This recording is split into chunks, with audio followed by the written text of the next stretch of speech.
हमारी पार्टी का जो मैनिफेस्टो होगा उसमें EPS 95 और सारी मांगे हम पूरी ताकत से डालेंगे। सर आप सोचिए 1500 रुपया में एक रिटायर्ड आदमी कैसे जी सकता है। मतलब आपका काम हो रहा है कि रास्ते में रहे। देख आप जो करना चाहते हो तो करो, अगर नहीं भी करना चाहते तो बोलो। हम मतदान करने के लिए तैयार है तो साहब देखो आपके ऊपर आपसे ₹1000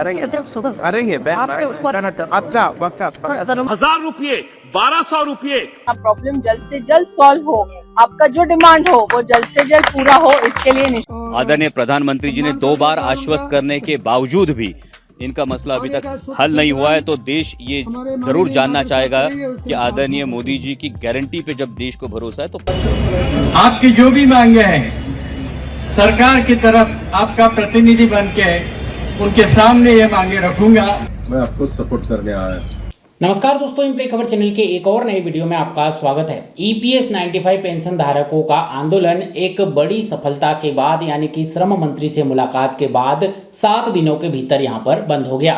EPS 95 पेंशन धारकों ने 7 दिसंबर से रामलीला मैदान में आंदोलन करना शुरू किया। 7 दिसंबर को रामलीला मैदान में हजारों की संख्या में EPS 95 पेंशन धारक जुड़े। यहाँ पर पेंशन धारकों को बीजेपी के सांसद सुभाष भामरे जी का आश्वासन मिला। उन्होंने रैली में जाकर रामलीला मैदान में जाकर EPS 95 पेंशन धारकों की आवाज के साथ आवाज उठाई और फिर से एक बार आश्वासन दिया कि वह EPS 95 पेंशन धारकों की मांग सरकार तक पहुँचाएंगे। और जायज और सही है और आपके समर्थन के लिए मैं यहाँ आया हूँ। मैं आपसे सिर्फ इतनी ही बात कहना चाहता हूँ, आपकी जो भी मांगे हैं सरकार की तरफ आपका प्रतिनिधि बन के उनके सामने ये मांगे रखूंगा और मैं चाहूंगा सरकार जल्दी से जल्दी आपको न्याय देगी। धन्यवाद। इसके बाद EPS 95 पेंशन धारकों के इस आंदोलन को देखते हुए रक्षा मंत्री राजनाथ सिंह ने भी EPS 95 पेंशन धारकों के NAC के राष्ट्रीय अध्यक्ष कमांडर अशोक रावत को बुलाया और उन्हें जो है आंदोलन बंद करने के लिए यहाँ पर कहा कि वह स्वयं यहाँ पर श्रम मंत्री से बात करेंगे और EPS 95 पेंशन धारकों की मांगों को लेकर जो भी पॉसिबल यहाँ पर होगा वो कदम उठाएंगे। लेकिन इसके बावजूद EPS 95 पेंशन धारक इस बार ठान के गए थे कि जब तक EPS 95 पेंशन धारकों की मांगे मंजूर नहीं होती वह जो है अपना आंदोलन निरस्त नहीं करेंगे। तो उन्होंने 8 दिसंबर 2023 से जंतर मंतर पर अपना आंदोलन करना शुरू कर दिया।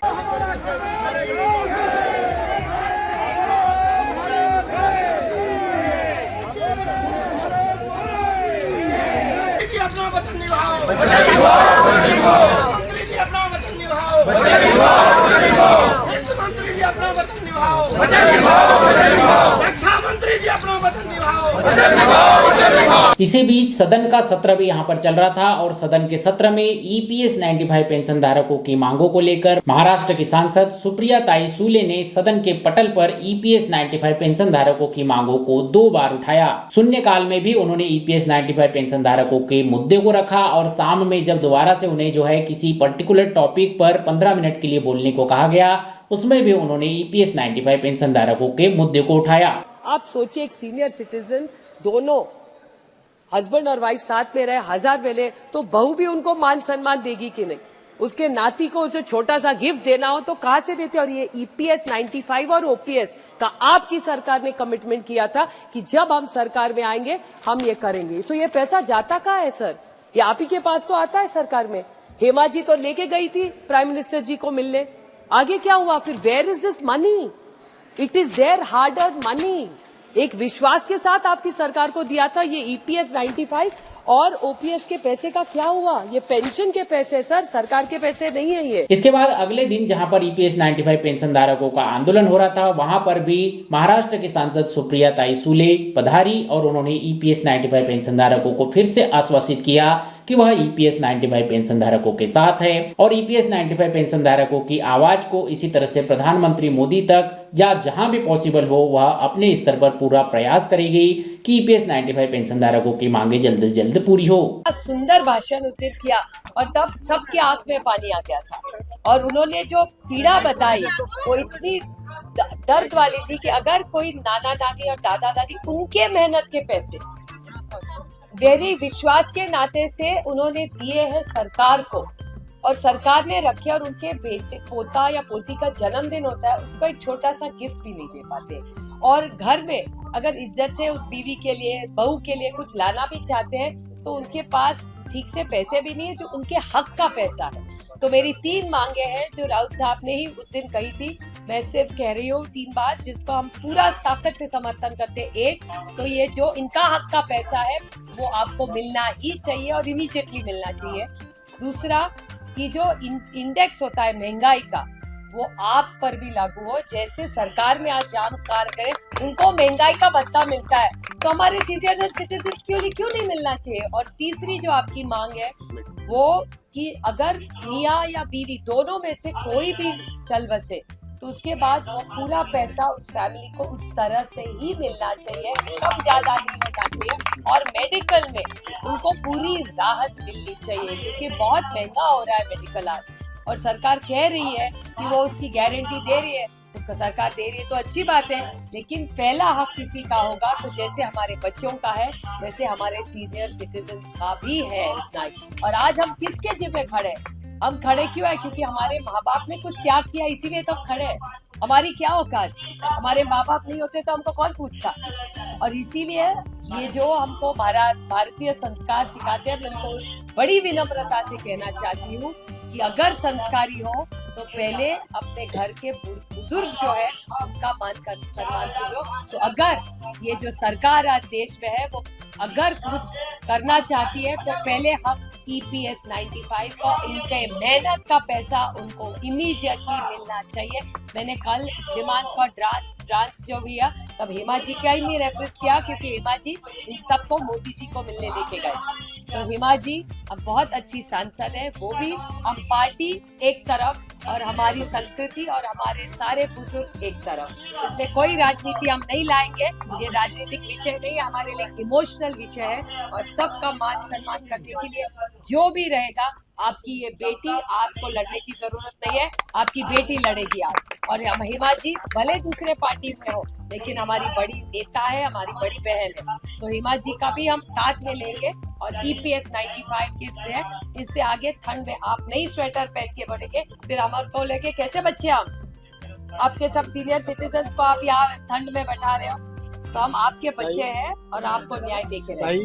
आज सुबह और एक बात, हमारी पार्टी का जो मैनिफेस्टो होगा उसमें EPS 95 और सारी मांगे हम पूरी ताकत से डालेंगे। इसके बाद EPS 95 पेंशन धारकों की मांगों को सदन के पोर्टल पर रखने का काम किया महाराष्ट्र के ही सांसद सैयद इम्तियाज जलील जी ने। उन्होंने भी अपने भाषण में EPS 95 पेंशन धारकों की मांगों को मंजूर करने के लिए कहा और सदन को ये भी जताया कि पहले भी लोकसभा राज्यसभा में EPS 95 पेंशन धारकों की मांगे उठी है, लेकिन इस पर अभी तक कोई ध्यान नहीं दिया गया है। महंगाई के बारे में और बेरोजगारी के बारे में अगर हम बात करें तो हर जगह आपने कॉन्ट्रैक्ट सिस्टम शुरू करके रखा हुआ है। इसका फायदा सिर्फ ठेकेदारों को हो रहा है, बाकी किसी को नहीं हो रहा है। EPS 95 के जो पेंशनर्स हैं जिन्होंने 20 साल 30 साल काम किया है, आपने भी कई मर्तबा इस मुद्दे को उठाए हैं, वो पूरे के पूरे यहाँ पर कल से जंतर मंतर के ऊपर आंदोलन कर रहे हैं। उन्हें पेंशन कितनी दी जा रही है? फाइनेंस मिनिस्टर साहब सुनिए, 800 रुपये, 1000 रुपये, 1200 रुपये, 1500 रुपये, ये पेंशन अमाउंट उनको हर महीना दी जा रही है और उसके जरिए उन्हें ये कहा जा रहा है इतने पैसों के अंदर अगर जी सके तो जियो, नहीं तो मरो, शोर मचाते क्यों हो। इसके बाद EPS 95 पेंशन धारकों की मांगों को लेकर श्रीमती हेमा मालिनी जी ने भी यहां पर EPS 95 पेंशन धारकों से मुलाकात की। EPS 95 पेंशन धारकों को यहां पर बुलाया और उनसे बातचीत की और कहा कि वह प्रधानमंत्री जी से स्वयं यहां पर बात करेंगी, आप अपने आंदोलन को स्थगित कीजिए। लेकिन फिर भी पेंशन धारकों ने अपने आंदोलन को जारी रखा और आंदोलन के 6वें दिन पेंशन धारकों को जबरन वहां से उठाने की कोशिश की गई। पुलिस प्रशासन ने अपना बल दिखाया और EPS 95 पेंशन धारकों को किसी दूसरी जगह पर यानी कि जंतर मंतर से दूर ले जाकर कहीं छोड़ा गया ताकि EPS 95 पेंशन धारक दोबारा आंदोलन न करे।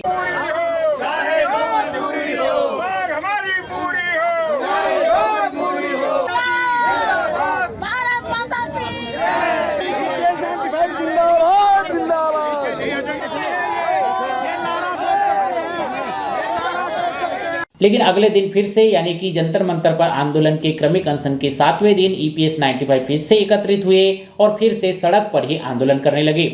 जगह पे रखा गया, उसके बाद उनको छोड़ा गया। सुबह फिर लोग आ गए। अभी हरियाणा से एक बस आ रही है, पंजाब से बस आ रही है। ये लोग अपनी रोष प्रकट करने के लिए आ रहे हैं, अपनी भावना प्रकट करने के लिए आ रहे हैं। और लोकतंत्र में सामान्य लोगों की भावना प्रकट करने का एक तरीका है, उसी तरीके से हम कर रहे हैं। हम कोई पॉलिटिकल आंदोलन नहीं चला रहे, ये हमारा सामाजिक आंदोलन है और इसकी दखल, उसकी जो कॉग्निजेंस है वो सरकार ने लेनी। तकरीबन 1 से 1.5 घंटे सड़क पर ही अपना धरना प्रदर्शन देने के बाद पेंशन धारकों को जंतर मंतर से आंदोलन करने की अनुमति मिल चुकी है। इसी बीच आंदोलन के 7वें दिन EPS 95 पेंशन धारकों के इस आंदोलन को सपोर्ट करने के लिए महाराष्ट्र के सांसद अमोल कोले जी वहां पर पहुंचे और उन्होंने EPS 95 पेंशन धारकों के इस आंदोलन को सपोर्ट किया और अपनी सहानुभूति जताई। आदरणीय कमांडर साहब, सिंह साहब, आप सभी मान्यवर, आप सभी बुजुर्ग, आप सभी को मेरा सादर प्रणाम। ये जो EPS 95 का जो मसला, ये बहुत दिनों से आप इसके लिए आंदोलन कर रहे, धरना दे रहे, लेकिन बार बार होने के बावजूद अभी सिंह साहब ने जैसा कहा कि आदरणीय प्रधानमंत्री जी ने आपको 2 बार आश्वासित किया, तो मुझे लगता है देश के जो 75 लाख से ज्यादा ये जो आबादी है जो EPS के इंतजार में है, ये आबादी, मैं माध्यम कर्मियों से, उनके माध्यम से ये पूछना चाहूंगा आदरणीय प्रधानमंत्री जी से कि आप रैलीज में, सभाओं में भाषण देते हैं कि आपकी गारंटी पे भरोसा है, देश को भरोसा है, तो EPS वाले इन लोगों ने आपका क्या नुकसान किया कि आपकी गारंटी इन तक नहीं पहुंच पा रही है? ये सवाल आदरणीय प्रधानमंत्री जी से बनता है। अगर महज 1171 रुपए में कैसे गुजारा होगा, जो महंगाई बार बार बढ़ती जा रही है, दवाइयों का खर्चा और पेंशनर होने के कारण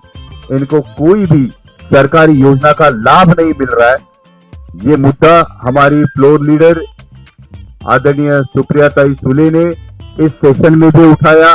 मैं आपको आश्वस्त करना चाहूंगा कि जैसे ही संसद में मौका मिले, ये मुद्दा वापस पुरजोर तरीके से ये मैं उठाऊंगा, क्योंकि जैसे आदरणीय प्रधानमंत्री जी कहते हैं कि हम अमृत काल में हैं, लेकिन ये अमृत काल, जो ये देश जो बना है, ये देश श्रमिकों के पसीने से बना है। ये बात आदरणीय प्रधानमंत्री जी ने ध्यान में रखनी चाहिए, सरकार ने ध्यान में रखनी चाहिए। और श्रम मंत्रालय से मेरी गुजारिश है कि जल्द से जल्द इस पे हल निकाले। और ये जो महंगाई बढ़ती जा रही है, ये महंगाई के हिसाब से जो 9.5 लाख करोड़ की पेंशन सरकार के पास जमा है, अगर सरकार G20 के आयोजन पर हजारों करोड़ खर्चा करती है, तो इन बुजुर्गों का सम्मान करने के लिए इनके पेंशन में बढ़ोतरी क्यों नहीं करती? ये सवाल मैं आपके तरफ से जरूर संसद में उठाऊंगा। जिसके बाद EPS 95 पेंशन धारकों के आंदोलन को सपोर्ट करने के लिए महाराष्ट्र की यंगेस्ट सांसद हिना ताई गवित जी वहां पर पहुंची और उन्होंने भी EPS 95 पेंशन धारकों के इस आंदोलन को सपोर्ट करने के लिए कहा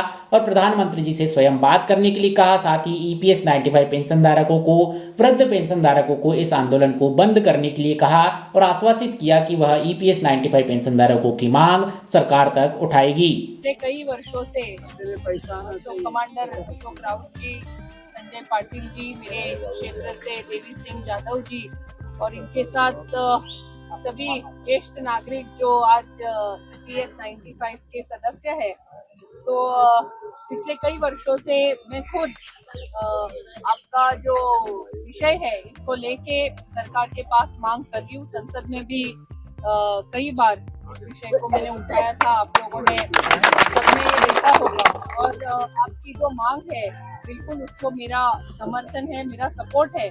और मैं जब भी अशोक राउत जी और इनके साथ संजय पाटिल जी, यादव जी जो भी मेरे पास आए हैं, सबको मैंने हमेशा यही कहा है कि निश्चित रूप से आपका ये जो पैसा आपने पूरा जो आपका सर्विस का जो पीरियड था, इसमें पेंशन के लिए जो एक EPFO को आप जमा करते थे, वो निश्चित रूप से आज आपको जो आपकी मांग है वो हिसाब से मिलना चाहिए।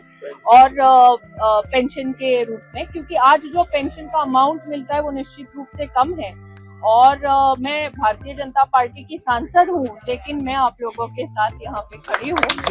आपको यहाँ एक चीज मुझे विनती करनी है। आप लोग पिछले 7 तारीख से यहाँ आप hunger strike, chain hunger strike पे आप लोग बैठे हैं और कल से पूरा हंगर स्ट्राइक पे आप लोग सब बैठे हैं। आप सब बहुत वरिष्ठ ज्येष्ठ है और आपको मैं रिक्वेस्ट करूंगी कि आप ये अनशन आपका पीछे ले लें। आपका पूरा प्रतिनिधित्व मैं और मेरे साथ जो हमारे बाकी सांसद साथी है, हम संसद में भी और सरकार के पास भी आपके लिए हम कंटिन्यू मांग करते रहेंगे जब तक आपका ये प्रश्न सॉल्व नहीं होता। और ये आश्वासन मैं आपको निश्चित रूप से देती हूँ। आप सब बहुत ज्येष्ठ है, मैं तो आपके पोती की उम्र की हूँ और हमारे दादा नाना के उम्र के आप लोग सब है, तो मुझे भी बहुत दुख हो रहा है कि आपको यहाँ अनशन करना पड़ रहा है। लेकिन आपको एक बात से मैं बिल्कुल निश्चिंत करना चाहूंगी कि आपके जो भी विषय है ये मैं संसद में और हमारे प्रधानमंत्री जी आदरणीय नरेंद्र मोदी जी, इनको मैं पहुंचाऊंगी और ये सवाल अपना प्रॉब्लम जल्द से जल्द सॉल्व हो। आपका जो डिमांड हो वो जल्द से जल्द पूरा हो, इसके लिए निश्चित रूप से मैं प्रयास करूंगी। मेरे साथ बाकी भी मेरे जो सांसद साथी है उन्हें भी हम ये रिक्वेस्ट करेंगे, क्योंकि ये विषय जो है ये केवल मेरे क्षेत्र का या महाराष्ट्र का नहीं, ये पूरे देश भर के हमारे जो सीनियर है, आप सब जो सीनियर है आपसे जुड़ा हुआ है। और इस उम्र में आपको अगर यहाँ पे अनशन करना पड़े या आंदोलन करना पड़े तो मुझे लगता है ये ठीक नहीं। और मैं आप लोगों का जो भी कहना है वो निश्चित रूप से सरकार तक पहुंचाऊंगी।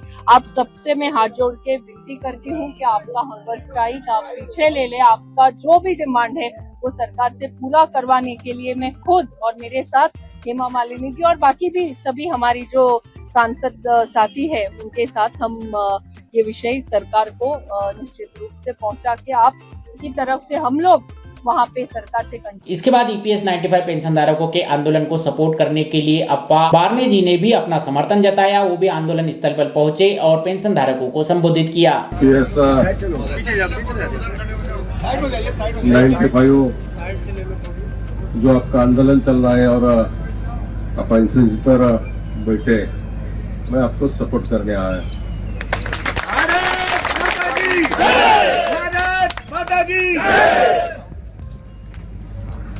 असल में आपका ही पैसा है, सरकार के पास पड़ा है और आपकी मांग रास्त मांग है। मैंने भी ये 2 साल पहले ये मुद्दा संसद में उठाया था। कई सारे संसद पार्लियामेंट में मुद्दा उठाते, देश भर के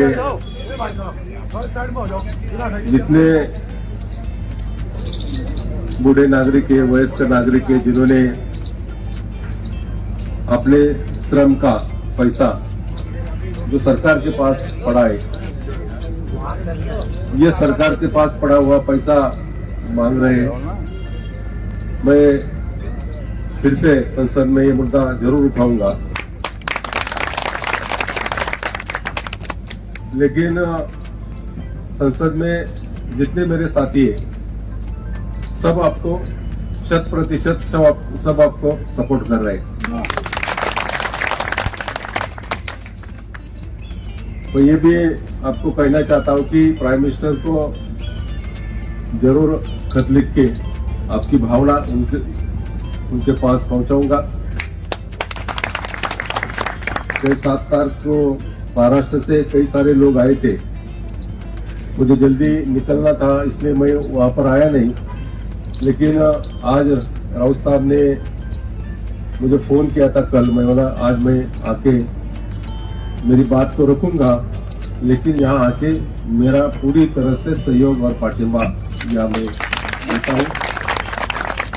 आगे चलकर इस बात पर सरकार विचार करे। निश्चित रूप से सभी संसद आपके पीछे, पूरी संसद आपके पीछे, आपका श्रम का, आपका सभी लोगों का पैसा सरकार ने देने के लिए सरकार को हम फिर से आपकी तरफ से रिक्वेस्ट करूंगा। मैं यहाँ आपको सपोर्ट देने आया हूँ, पाठिंबा देने आया हूँ। ये कहकर मेरी बात खत्म कर। इस तरह से अलग अलग सांसदों ने अपनी अपनी भूमिका निभाई और लोकसभा में भी ईपीएस 95 पेंशन धारकों का मुद्दा 2-3 सांसदों ने उठाया और जंतर मंतर पर आंदोलन के 7वें दिन की शाम होने से पहले ही श्रम मंत्रालय से ईपीएस 95 पेंशन धारकों की एनएसी राष्ट्रीय अध्यक्ष कमांडर अशोक रावत जी के पास फोन आया। श्रम मंत्रालय से जो है उन्हें मिलने के लिए बुलाया गया। श्रम मंत्रालय से उनकी मुलाकात हुई और श्रम मंत्रालय से मुलाकात के बाद इस आंदोलन को स्थगित किया गया। आपका काम हो रहा है, रास्ते में रहे। देख, आप जो करना चाहते हो तो करो, अगर नहीं भी करना चाहते तो बोलो। हम मतदान समिति से तैयार है तो साहब देखो आपके ऊपर आज से अब श्रम मंत्रालय में श्रम मंत्री के साथ यहाँ पर एनएसी राष्ट्रीय संघर्ष समिति के अध्यक्ष कमांडर अशोक रावत जी की बात होने के बाद इस आंदोलन को 15 से 20 दिन के लिए यहाँ पर स्थगित किया। 15 से 20 दिन का टाइम यहाँ पर जो है सरकार को दिया गया है, श्रम मंत्रालय को दिया गया है, जिसके बीच वह ईपीएस 95 पेंशन धारकों की पेंशन वृद्धि में क्या कुछ कर रहे हैं यह स्पष्ट करे और यदि ऐसा नहीं किया जाता है तो कमांडर अशोक रावत जी ने पेंशन धारकों को आश्वासित किया कि वह फिर से यहाँ पर जो है आंदोलन करेंगे। लेकिन एक दिन के घनघोर दिल्ली के रामलीला मैदान के आंदोलन और 7 दिन के क्रमिक अनशन दिल्ली के जंतर मंतर पर किए जाने के बावजूद फाइनल डिसीजन अभी तक ईपीएस 95 पेंशन धारकों के पेंशन के पक्ष में नहीं निकला है। फिर से पेंशन धारकों के हिस्से में बड़ा आंदोलन करने के बावजूद भी एक आश्वासन ही मिला है। अब यह आश्वासन कब यहाँ पर जो है कागजी कार्यवाही में बदलेगा, कब ईपीएस 95 पेंशन धारकों की मांगे लिखित में यहाँ पर पूरी होगी, ये जो है अभी देखने वाली बात है। लेकिन अभी तक ईपीएस 95 पेंशन धारकों की मांगे मंजूर नहीं हुई है। कई लोग सोशल मीडिया पर इस तरह की पोस्ट, इस तरह के वीडियोस बनाकर फैला रहे हैं कि ईपीएस 95 पेंशन धारकों की मांगे मंजूर हो चुकी है, 7,500 रुपए मिलने लगे हैं, 9,000 रुपए मिलने लगे हैं, लेकिन फाइनल डिसीजन लिखित में अभी तक कोई भी आदेश नहीं आया है, ना ही श्रम मंत्रालय की ओर से, ना ही प्रधानमंत्री की ओर से, ना ही वित्त मंत्रालय की ओर से। एक दिन के दिल्ली आंदोलन और 7 दिन के जंतर मंतर के आंदोलन करने के बावजूद मिला है तो सिर्फ आश्वासन। आप इस सब पर क्या विचार रखते हैं हमें कमेंट्स करके जरूर बताइएगा और ईपीएस 95 पेंशन से जुड़ी जो भी नए लेटेस्ट अपडेट आते हैं उनकी सही खबरों को जानने के लिए हमारे इस चैनल एम्प्लॉय खबर को सब्सक्राइब जरूर कर लीजिएगा, क्योंकि हमारे इस चैनल पर हम पीएफ पेंशन, सरकारी योजनाओं से जुड़े नए लेटेस्ट अपडेट, कर्मचारियों से जुड़ी हर छोटी बड़ी खबर की जानकारी आपको सबसे पहले और सही यहाँ पर बताते हैं। तो ये जानकारी आपको अच्छी लगी हो तो वीडियो को लाइक जरूर कर लीजिए, अपने सभी दोस्तों के साथ इस वीडियो को शेयर कीजिए और चैनल को सब्सक्राइब कीजिए। मिलते हैं आपसे अगले वीडियो में, तब तक के लिए जय हिंद, वंदे मातरम।